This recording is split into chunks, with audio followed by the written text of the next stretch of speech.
साथियों नमस्कार। ये है मिशन सक्सेस स्ट्रेटजी और मैं हूं doctor Madhu Katiyar. Previous years paper revision श्रृंखला के अंतर्गत आज हम राजनीति विज्ञान यूजीसी नेट जून 2013 का प्रश्न पत्र हल करेंगे। ये एग्ज़ाम पुनः आयोजित हुआ था और इसका हम पहले द्वितीय प्रश्न पत्र और इसके पश्चात तृतीय प्रश्न पत्र को हल करेंगे। आइए देखते हैं इस वीडियो का पहला प्रश्न। सावरकर के अनुसार वे कौन से 3 बंधन हैं जो हिंदुओं को जोड़ते हैं? तो साथियों, सावरकर के अनुसार क्षेत्र, प्रदेश, प्रजाति, संस्कृति वे 3 बंधन हैं जो हिंदुओं को जोड़ते हैं। तो विकल्प ए हमारा बिल्कुल सही है। सहभागी लोकतंत्र के विचार का अभ्युदय किसके साथ हुआ है? तो साथियों, सहभागी लोकतंत्र के विचार का अभ्युदय रूसो के साथ हुआ है।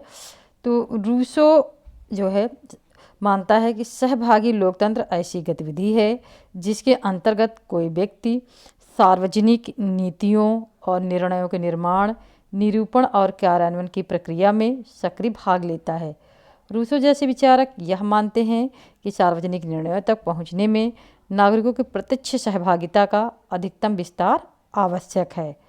समकालीन लोकतंत्र के प्रमुख सिद्धांत निम्नवत हैं: लोकतंत्र का विशिष्ट वर्गीय सिद्धांत, लोकतंत्र का बहुलवादी सिद्धांत और विचरणात्मक लोकतंत्र का सिद्धांत।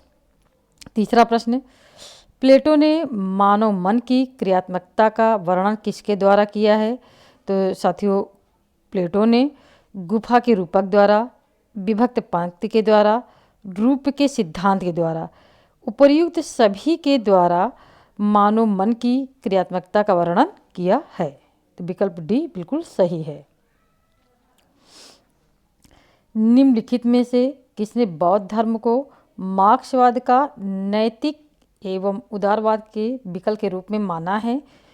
डॉक्टर BR अम्बेडकर ने बौद्ध धर्म को मार्क्सवाद का नैतिक एवं उदार विकल्प के रूप में माना है। तो विकल्प बी हमारा बिल्कुल सही है। जॉन रॉल्स के न्याय सिद्धांत में शामिल हैं। जॉन रॉल्स के न्याय सिद्धांत में उदारतावादी अथवा समुदायात्मक समाजवादी लोकतंत्र, बाजार अर्थव्यवस्था तथा पुनर्वितरणी लोक कल्याणकारी योजना ये शामिल हैं। जॉन रॉल्स का न्याय सिद्धांत शुद्ध प्रक्रियात्मक न्याय कहा जाता है। रॉल्स के न्याय सिद्धांत में उदारतावादी अथवा सामुदायिक समाजवाद लोकतंत्र, बाजार अर्थव्यवस्था, पुनर्वितरण, लोक कल्याणकारी योजना, समान स्वतंत्रता का सिद्धांत, भेदमूलक सिद्धांत, अवसर की उचित समानता का सिद्धांत इत्यादि तत्वों को शामिल किया जा सकता है। छठा प्रश्न, निम्नलिखित में से किसने वर्तमान युग के संघर्ष को सर्वभक्षी सामूहिक अहम, चाहे राष्ट्र का हो या वर्ग का, तथा स्वाधीनता के लिए संघर्षरत व्यक्ति के बीच के संघर्ष के रूप में परिकल्पित किया है? साथियों, डॉक्टर एम.एन. रॉय ने वर्तमान युग के संघर्ष को सर्वभक्षी सामूहिक अहम, चाहे वह राष्ट्र का हो या वर्ग का, तथा स्वाधीनता के लिए संघर्ष व्यक्ति के बीच के संघर्ष के रूप में परिकल्पित किया है। प्रतिरोधी तथा अप्रतिरोधी अंतर्विरोध के बीच अंतर किसने किया है? तो प्रतिरोधी और अप्रतिरोधी अंतर्विरोध के बीच अंतर मावो ने किया है। सूची 1 को सूची 2 से मिलान करना है। सूची 1 में लेखक हैं और सूची 2 में पुस्तकें हैं। आइए साथियों देखते हैं। तो पहली पुस्तक जो है वो है डी हेल्ड के models of democracy 1887।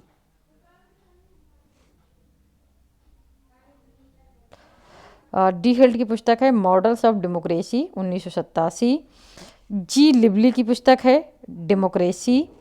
CB Macpherson the real world of democracy 1965। C Pateman participation and democratic theory 1970। एक के तथ्य यहाँ पे स्मरणीय है। स्वतंत्र मूलक व्यक्तिवाद की संकल्पना CB मैकफर्सन के नाम से जुड़ी है और सृजनात्मक स्वतंत्रता भी मैकफर्सन की संकल्पना है।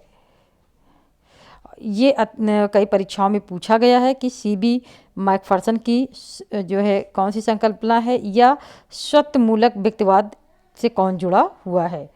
तो इसे लिखकर अलग से याद कर लीजिए। नीचे दो वक्तव्य दिए गए हैं, एक को कथन ए और दूसरे को कारण आर कहा गया है।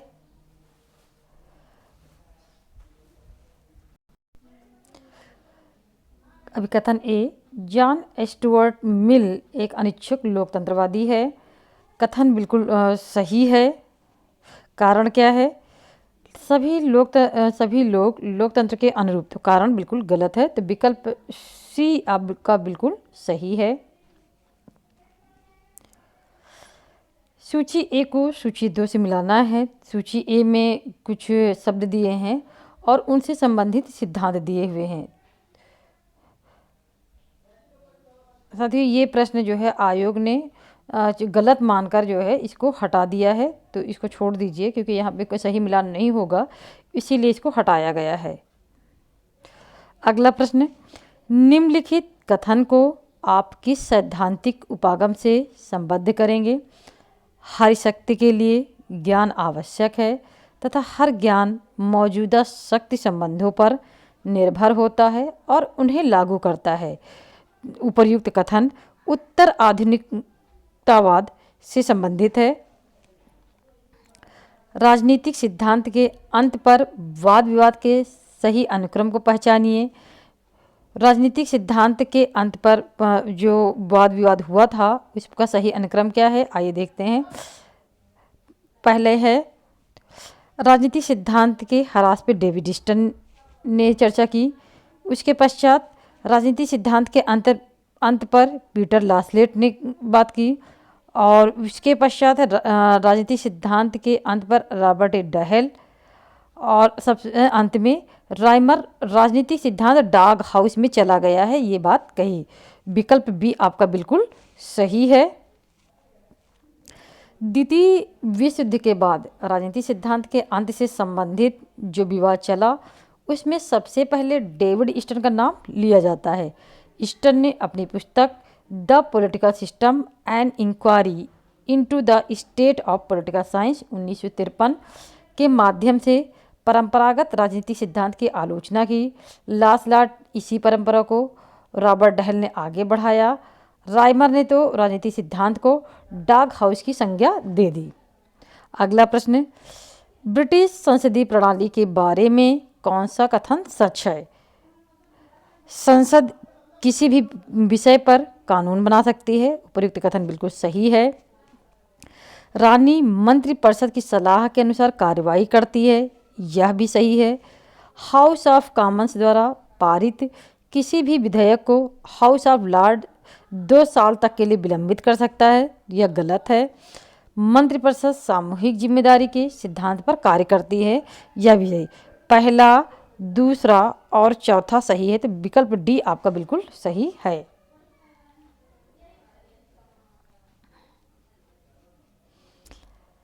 निर्वाचन प्रक्रिया सूची 1 में दी गई है और सूची 2 में उससे संबंधित देश दिए गए हैं।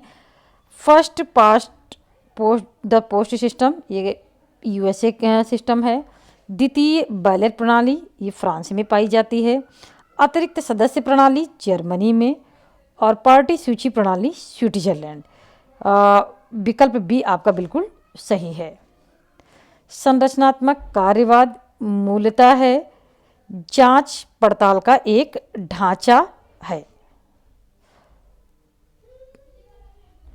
एसपी हंटिंगटन के अनुसार राजनीतिक क्षय तब होता है जब जन गतिशीलता तथा जन सहभागिता दोनों का योग संस्थायन की तुलना में अधिक होता है। हंटिंगटन के अनुसार राजनीतिक क्षय तब होता है जब जन गतिशीलता तथा जन सहभागिता दोनों का योग संस्थायन की तुलना में अधिक होता है। राजनीतिक क्षय के निम्नलिखित कारण उत्तरदायी हैं, आइए देखते हैं कौन कौन से वे कारण हैं। पहला, चुनाव में हेराफेरी और अनियमितता, हिंसा के प्रयोग से विरोध प्रदर्शन, राजनीतिक दलों का विखंडन, शासकों की पूजा करना, राजनीतिक हत्या, सरकारी विचारधारा का गुणगान इत्यादि। अगला प्रश्न अभिकथन है और अभिकथन का साथ कारण दिया है। तो आइए देखते हैं कथन और कारण। यूएस सीनेट दुनिया में सबसे शक्तिशाली द्वितीय सदन है। तो यह कथन बिल्कुल सही है। कारण क्या है? बहुत कम चीज़ें ऐसी हैं जो राष्ट्रपति और प्रतिनिधि सभा सीनेट के अनुमोदन के बगैर कर सकता है। तो कारण भी बिल्कुल सही है और कारण कथन का सही स्पष्टीकरण है। विकल्प ए बिल्कुल सही है। 18वां प्रश्न, निम्नलिखित में से किस युग का मिलान किया गया है? तो आइए देखते हैं साथियों। देखिए, आश्रयता का सिद्धांत समीर अमीन का है, विकास का सिद्धांत लुशियन पाई का है, परायपन का सिद्धांत कार्ल मार्क्स का है। विकल्प डी आपका बिल्कुल सही है।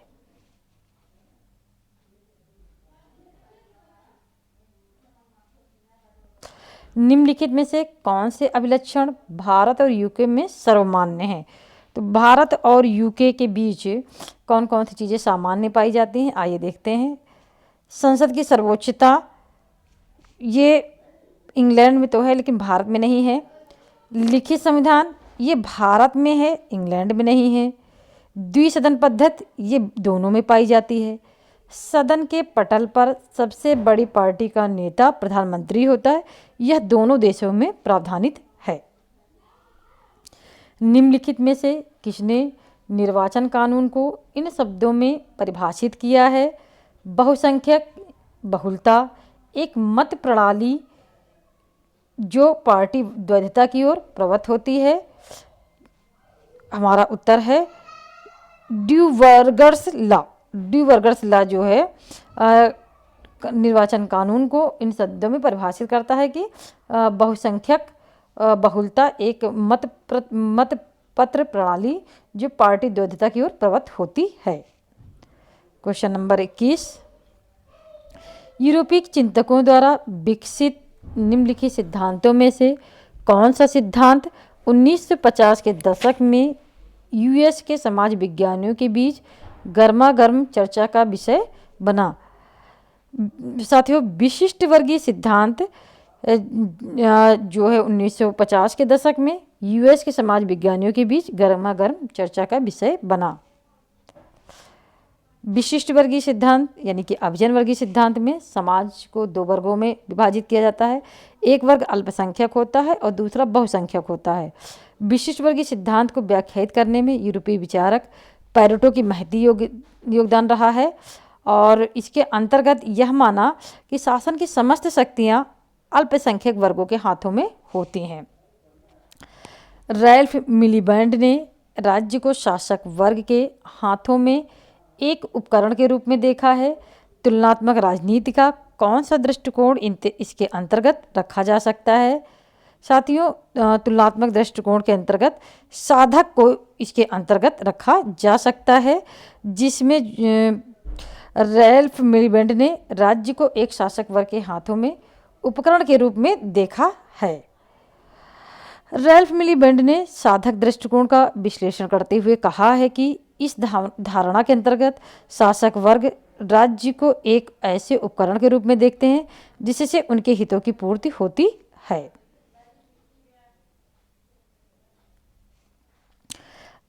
अगला प्रश्न, सांप्रदायिकता आधुनिकीकरण की प्रक्रिया से गुजरते हुए किसी बहुलवादी समाज में अपनी पहचान कायम रखने के लिए किसी समुदाय की राजनीतिक दावेदारी है। उपर्युक्त कथन निम्नलिखित में से किसका है? उपर्युक्त कथन साथियों रॉबर्ट मिल्सन और हार्वर्ड वोल्फ का है। निम्नलिखित में से कौन सा कथन क्षेत्रीय दलों का सही स्पष्टीकरण है? पहला ऑप्शन, राज्य के ढांचे और राजनीतिक व्यवहार का लोकतंत्रीकरण, कल्याणकारी राज्य में कटौती के फलस्वरूप स्थानीय और क्षेत्रीय हितों की पुनरुत्थानशील अभिव्यक्ति और नव उदारवाद में परिवर्तन। आधुनिकीकरण के पैराडाइम ने क्षेत्रों का निरूपण स्थानिक के रूप में किया है। अल्पसंख्यक राष्ट्रों राज्य रहित राष्ट्रों का राजनीतिकरण, इसमें पहला, दूसरा और चौथा सही है। तीसरा, आधुनिकीकरण के पैराडाइम ने क्षेत्रों का निरूपण स्थानिक इकाइयों के रूप में किया है, तो ये गलत है। किसकी पुस्तक में जाति को इन शब्दों में परिभाषित किया गया है? अंतर्विवाही गुट या अंतर्विवाही गुट समूह जिनका एक जैसा नाम हो, जो आनुवंशिक रूप में उस समूह के सदस्य हों, जो सामाजिक संपर्क के संदर्भ में अपने सदस्यों पर कुछ बंधन लगाएं, साथ ही अपनी सामान्य उत्स का दावा पेश करने के लिए या तो वे एक सामान्य पेशा अपनाएं और सामान्य तौर पर एक ही समरूप समुदाय का अंग माने जाएं। उपर्युक्त परिभाषा ई ब्लंट की है जाति के संबंध में। निम्नलिखित में से कौन भारत की संविधान सभा का सदस्य नहीं था? सर फिरोज खां नूर इसके सदस्य थे। सर जफर उल्ला खां वो भी इसके सदस्य थे। डॉक्टर जयशंकर वो भी सदस्य थे। डॉक्टर जयप्रकाश नारायण भारत की संविधान सभा के सदस्य नहीं थे। तो हमारा उत्तर डी बिल्कुल सही है। आइए देखते हैं अगला प्रश्न। संविधान सभा की प्रारूपण समिति के एक सदस्य ने कहा कि राष्ट्रपति द्वारा नामित राज्यपाल केंद्र सरकार का एजेंट होगा, उस सदस्य की पहचान कीजिए। उपर्युक्त कथन टी कृष्णमाचारी ने कहा था कि संविधान सभा की प्रारूपण समिति के सदस्य के रूप में इन्होंने ये बात कही कि राष्ट्रपति द्वारा नामित राज्यपाल केंद्र सरकार का एजेंट होगा। अगला प्रश्न सूची 1 को सूची 2 से मिलान करना है। इसमें कुछ पुस्तकें हैं और पुस्तकों को उनसे मिलाना, तो आइए देखते हैं, इनको ऐसे मिला लेते हैं। Development planning and Indian state Partha Chatterjee की पुस्तक है। India globalization and change Pamela Shurmer Smith की पुस्तक है। Industry and agriculture in since independence TV Sathyamurthy की पुस्तक है। Theories of nationalism Anthony D Smith की पुस्तक है। साथियों, इन पुस्तकों को कहीं अलग पृष्ठ पर लिखकर आप इन्हें अलग से याद कर लीजिए।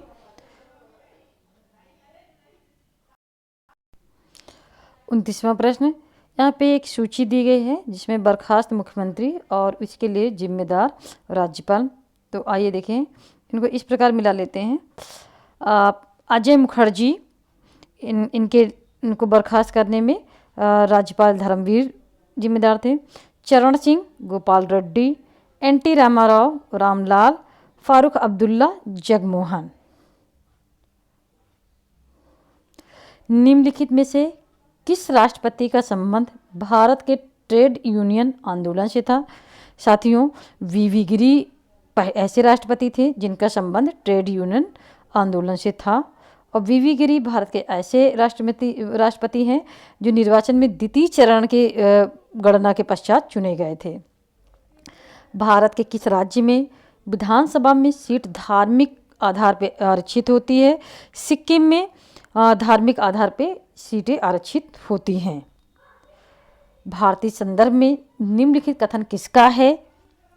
ये तीनों शक्तियाँ राष्ट्रवाद, क्षेत्रवाद और भूमंडलीकरण की परस्पर प्रतिद्वंदी शक्तियाँ सापेक्षिक हैं और एक दूसरे की सीमाओं में अतिक्रमण करती हैं।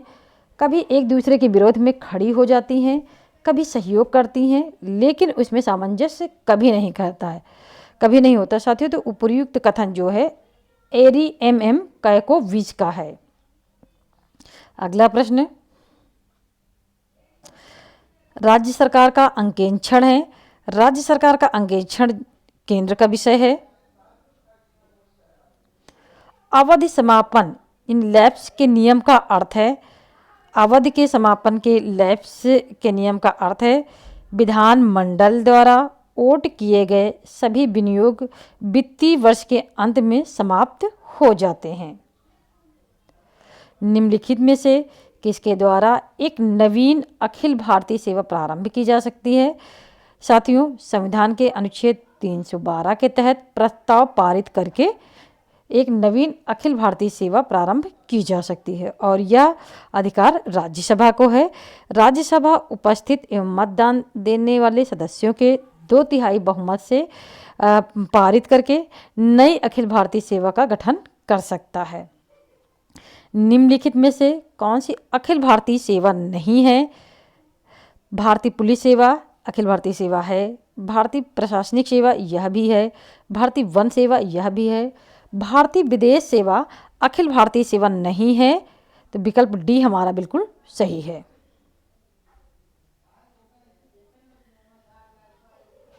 निम्नलिखित में से कौन सा प्रावधान संघ लोक सेवा आयोग की स्वतंत्रता को सुनिश्चित नहीं करता है?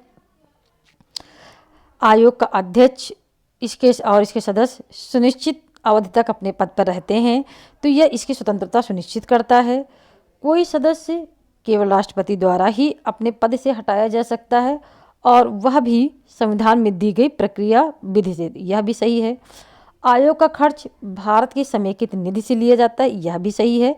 ये तीनों ही तथ्य संघ लोक सेवा आयोग की स्वतंत्रता को सुनिश्चित करते हैं। कोई सदस्य अवधि समाप्त होने पर अन्य सरकारी नौकरियों में पुनर्नियुक्ति होने का पात्र बना रहता है, तो यह गलत है। संघ लोक सेवा आयोग की स्वतंत्रता को सुनिश्चित नहीं करता है। आर्टिकल नंबर 317 के ए में प्रावधान किया गया है कि संघ लोक सेवा आयोग का अध्यक्ष अवधि समाप्त होने पर भारत सरकार या किसी राज्य सरकार के अधीन किसी भी नियोजन का पात्र नहीं होगा, जबकि संघ लोक सेवा आयोग के अध्यक्ष या किसी राज्य लोक सेवा आयोग के अध्यक्ष के अलावा पदावधि समाप्ति के बाद नियोजन का पात्र नहीं होगा। भारत की विदेश नीति पर हिमालय के सीमांत क्षेत्रों के महत्व पर टिप्पणी करते हुए किस नेता ने यह कहा था कि यदि इसका अतिक्रमण किया जाता है तो भारत के मैदानी भाग तथा सागर पार तक अनावृत हो जाएंगे और तब भारत पर मंडराने वाला खतरा दक्षिण और दक्षिण पूर्व एशिया के देशों पर भी छा जाएगा। उपर्युक्त कथन पंडित जवाहरलाल नेहरू का है। 39वां प्रश्न, निम्नलिखित में से किसने प्रशासन को अपेक्षित लक्ष्य प्राप्त करने के लिए मानवीय और भौतिक संसाधनों के संगठन और निर्देशन के रूप में परिभाषित किया है? साथियों, J.M. पिफनर ने प्रशासन को अपेक्षित लक्ष्य प्राप्त करने के लिए मानवीय तथा भौतिक संसाधनों के संगठन और निर्देशन के रूप में परिभाषित किया है।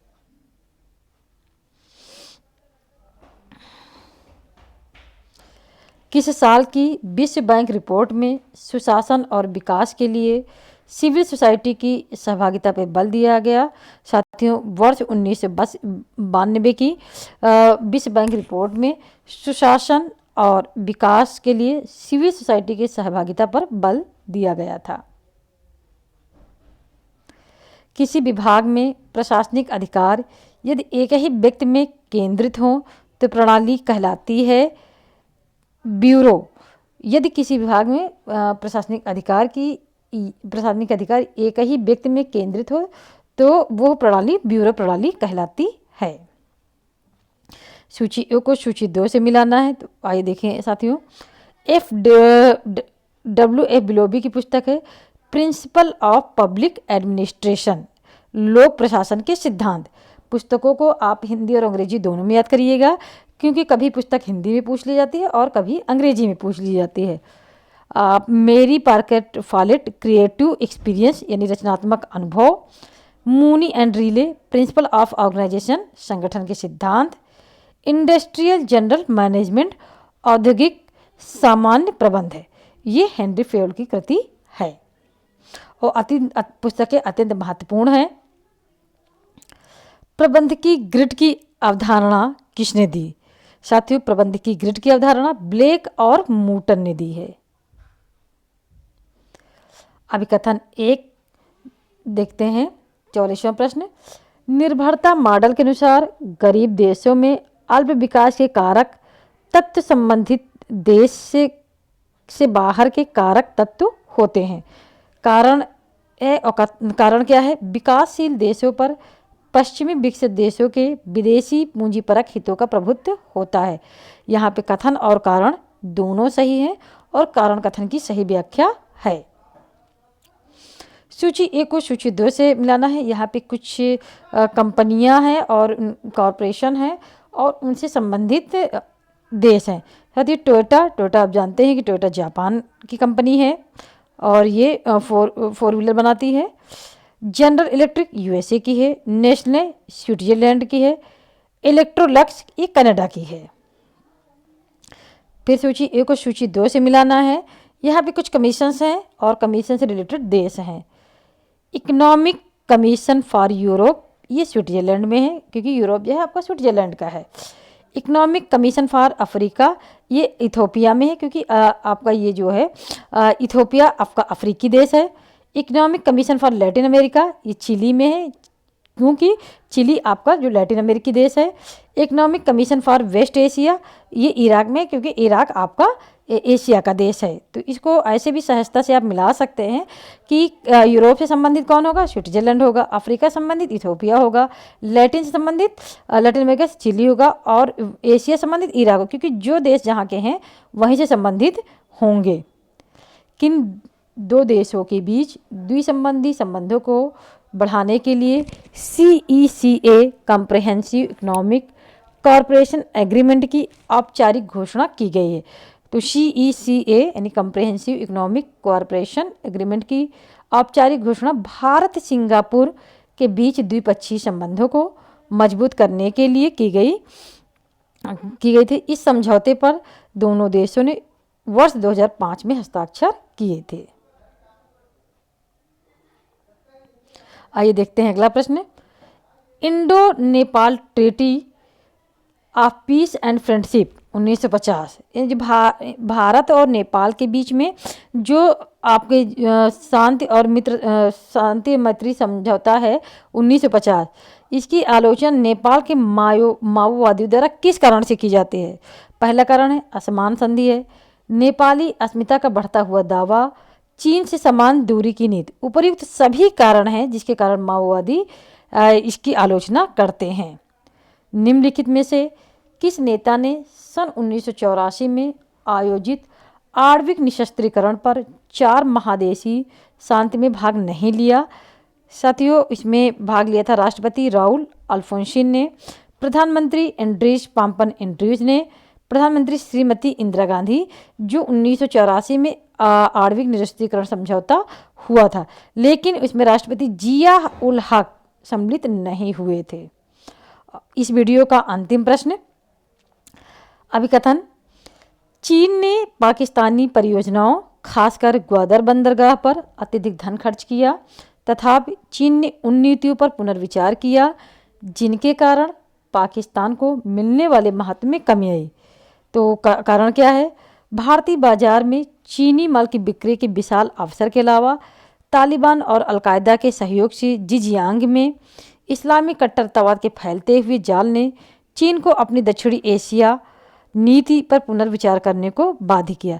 साथियों, इसमें कथन और कारण दोनों सही हैं और कारण कथन की सही स्पष्टीकरण है, सही व्याख्या है। इस वीडियो में हमने कुल 50 प्रश्न हल किए। साथियों, यह वीडियो हमें कैसा लगा हमें ज़रूर बताइए। वीडियो को हमारे लाइक कीजिए, कमेंट कीजिए, शेयर कीजिए और चैनल को सब्सक्राइब कीजिए। धन्यवाद।